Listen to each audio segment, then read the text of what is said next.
Për një herë.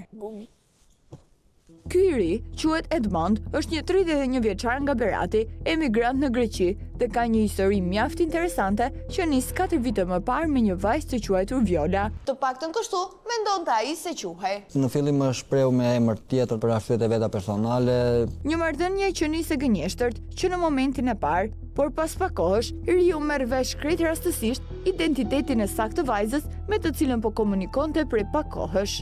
Shikoj një faqe që bën surpriza ditëlindjes, gjëra e vendesh dhe e shoh me emër Dorina. Në rregull, nuk i rash në sy.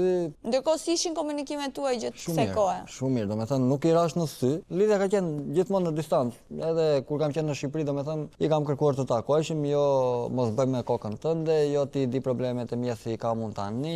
Vajza i kishte treguar partnerit të ri për probleme të shumta në jetën e saj, ndaj për këtë kërkonte edhe mirëkuptimin e mondit. Thotë unë jam në proces divorcit, po kam edhe një fëmijë e pranon. Të shikojmë gjatë rrugës si do na vend gjërat, në rregull thotë. Ndërkohë, herën e parë ajo të kishte thënë që ishte në një marrëdhënie, ishte e martuar, kishte fëmijë. Jo, ka qenë beqare.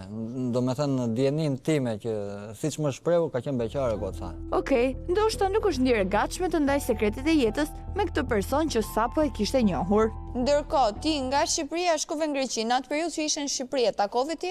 Një rast, takimi i parë domethënë që u ku takuat në kafe. Po. Si ishte ai takimi i parë, bisedat e para? Takim kafeneje.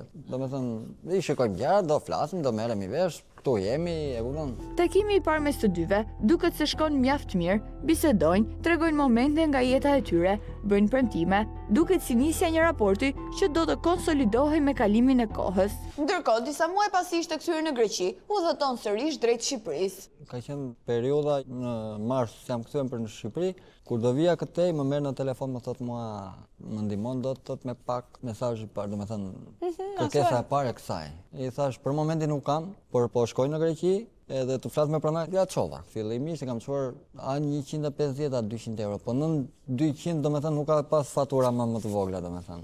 Lekët e para i ka dërguar i mlla. Pas kësaj dërgese të parë, kërkesat e Dorinës vetëm shtoheshin dhe çdo ditë partneri do detyrohej të niste para nga Greqia. Që të jemi bashkë, domethënë do më ndihmosh, të heqim bashkë gjërat, e ke parasysh. Po mirë, them sa do të duhet për këtë divorcin? Mos të vënë në siklet, këtë ka pas që mos të ndjen në sikleti. Në rregull, i kam dërguar domethënë 700 euro. Por një proces divorci ka shpenzime, ndaj vajza. Çdo 2 javë po më kërkon avokati, psikologja, për të çupën që ta gënjej pak kështu, për kokë të çupën thoshte ma kupto dhe mua hallin, më kupto dhe mua, se vi nga një divorc. 3000 euro. Për një herë. Për çfarë i donte ato 3000 euro? Për të noterja. Dhe nuk pash as letër, as një gjë.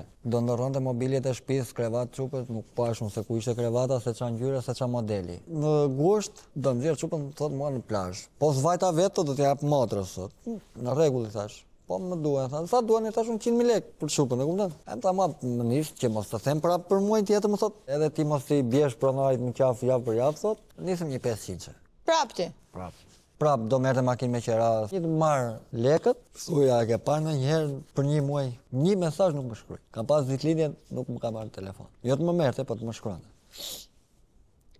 Për vit të ri, unë s'kam parë mesazh. Veç po ta merrja unë, domethënë, do thoshte po, do ma kthente që po, në rregull, do bëhet. Do ta ham vitin e ri. Pavarësisht kësaj indiferencë të partneres, Mondi sërish nuk i jep fund kësaj lidhje në distancë, edhe pse Dorina vetëm sa e thellon hendekun duke komunikuar me të sipas nevojave të momentit. Më kërkonte lekë sot, nesër nuk e kisha më në linjë. Një muaj. Më prish telefoni, më shkronte me numrin e punës. Të lutem mos u bëj merak sepse unë një rast pata çupën sëmur, një rast ishte vllai.